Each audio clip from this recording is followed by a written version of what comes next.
ځکه هو اسکا لکم دا ډیره پاکیزه خبره ده ستاسو لپاره، ډیره پاکه خبره ده ستاسو لپاره. لفظ اسکا یې ذکر کړی دی، زکات د دې نه وته دی. زکات موږ څه ته وایو؟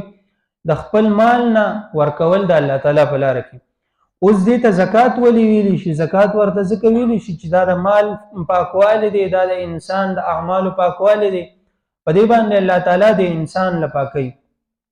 او هر کله چې انسان له الله تعالی پاک کی او الله تعالی یو سیس ته پاک ویل دی او دغه انسان په دغه کار کې اخته شي، نو قد افلح المؤمنون، الله وی مؤمنان کامیاب دي. اوس بل ځکه وی قد افلح من زکاها، بل ځکه وی قد افلح من تزکا. دغه ځکه ذکر کړی چې ځان پاک کړي دغه کس کامیاب دی. او وی قد افلح المؤمنون، نو دا دوانه چې را یو ځکه نو چې خپل ځان پاک دغه کس مؤمن شو، چې خپل ځان پاک په دغه کس کې ایمان راغی.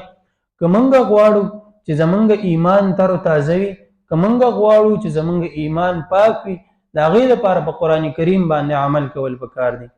نو فرجعوا هو اسکا لکم دا ډیره بهتره خبره ده ستاسو لپاره او ډیره پاکه خبره ده.